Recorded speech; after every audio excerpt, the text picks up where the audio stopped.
No one ever booked room 417. That wasn't speculation. That wasn't rumor. That was verified. The Pine Hollow Motor Lodge had been inspected, audited, and reviewed dozens of times over its 40-year existence. 40 rooms, one floor, a straight hallway with identical doors, identical carpets, identical stains no one could ever fully clean. There was no room 417 on any official document, but guests kept asking for it. The first recorded mention came from a handwritten note in the night clerk's logbook dated October 3, 1996. Guest in 412 reports, knocking from 417. Advised no such room. Guest seemed confused. Asked me why the room had a light on. The clerk dismissed it as exhaustion. Travelers imagined things. That happened all the time. But then the calls started. Guests complaining about footsteps in the wall.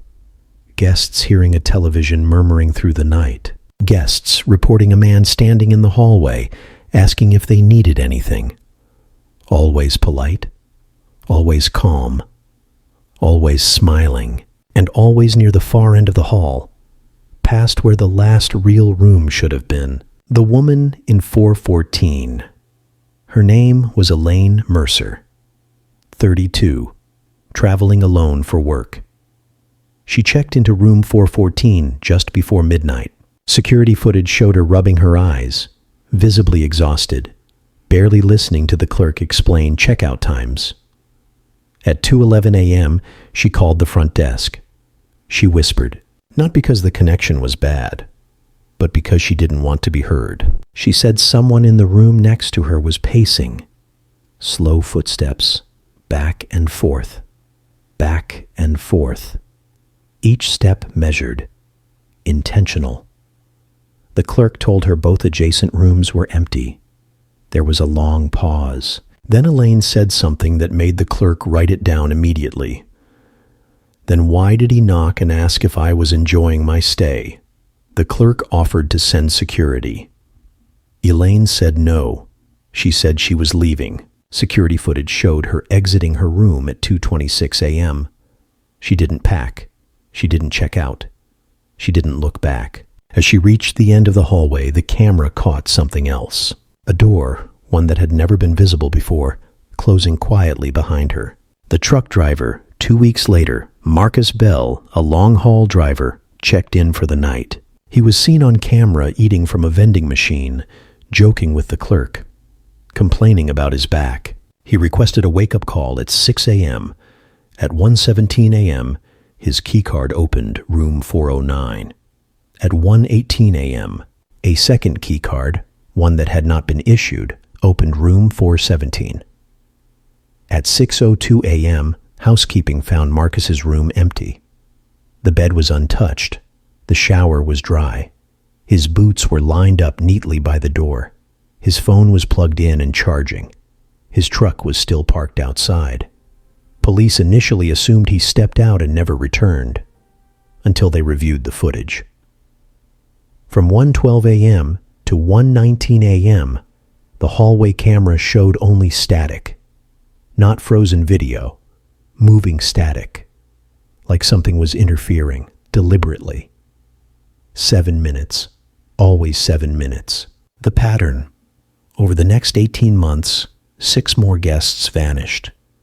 Different ages, different backgrounds, different reasons for staying, but the details never changed. No signs of struggle, no forced entry, personal belongings left behind, keycard logs showing 417 accessed, 7 minutes of corrupted footage. Complaints about a polite man in the hallway. One couple reported the man knocking on their door at 12:43 a.m. to apologize for the noise. He asked how long they planned to stay. They joked that he sounded like he worked there. The next morning, the room beside theirs was empty. No guest, no luggage, no record. The hallway police brought in engineers. They measured the building, tore open walls, checked crawl spaces.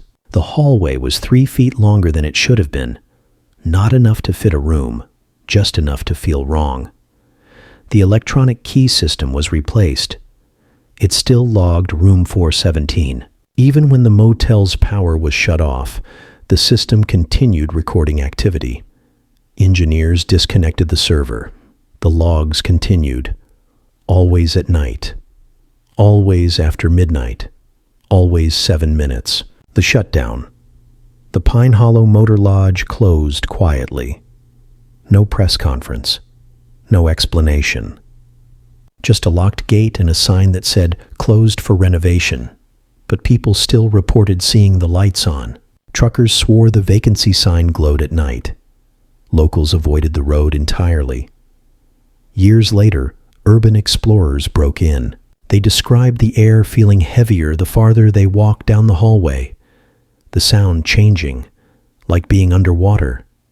At the end of the hall was a door, peeling paint, crooked numbers, 417. One explorer laughed nervously and reached for the handle. A voice spoke from behind the camera. It said his name, softly, like an old friend. The footage ends there. The survivors. There were a few. People who knocked. People who opened the door and stepped back. They all said the same thing. The room was bigger inside. Too big. It looked like a hotel room, but wrong. The walls didn't line up. The corners felt deeper than they should be. And the man inside, he didn't threaten them. He greeted them. He knew their names, their jobs, why they were tired. He asked one question every time. How long do you plan to stay? Those who answered were never seen again.